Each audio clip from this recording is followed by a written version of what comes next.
On your final tomorrow, you will be reading a drama and a fiction story and a nonfiction.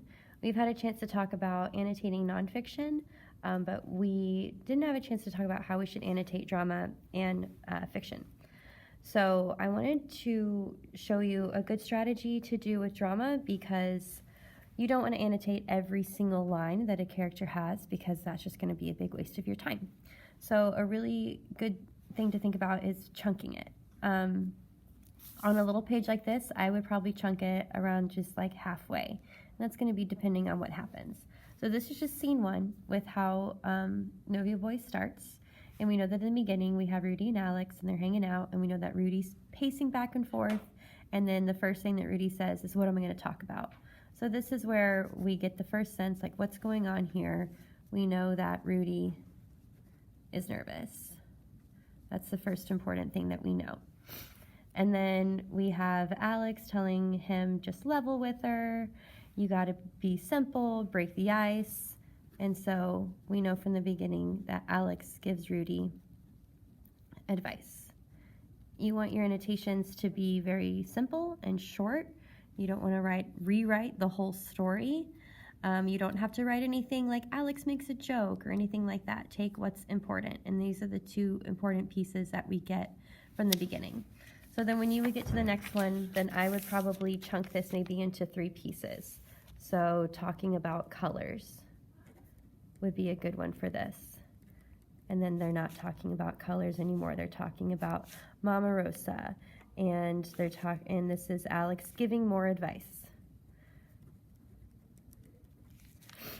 So just chunk it out just based on where the conversation goes, and just make quick annotations about what's happening between the characters. Pretty similarly with fiction, you don't need to write an annotation for every single paragraph, because sometimes you'll have short little paragraphs. The way that I chunk this would actually be pretty good for how to think about where to stop for your annotation. So I know it's been a while since we read Priscilla and the Wimps, but in the beginning of Priscilla and the Wimps, we're introduced to some characters. We're introduced to Monk Clutter.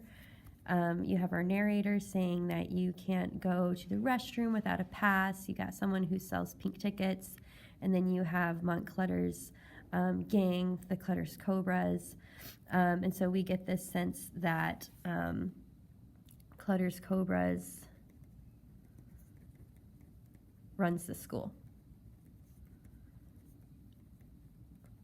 You don't need to describe Clutter's Cobras. You don't need to say how they ran the school.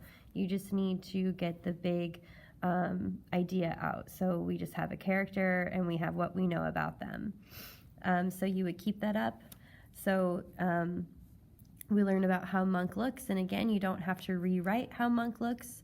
You just have to see, it's just, he cares about his appearance. This is Monk's appearance. Your annotations are there for you to be able to flip back from the questions, to remember where it was in the story you learned these things, so that you can easily find the text evidence. I don't want anyone to get too tired making too many annotations so that you lose steam once you get to the questions. Your annotations are there to help you, not to tire you out. So keep this in mind when you're taking your final tomorrow. It is important to annotate, but it is also important not to spend your entire time annotating.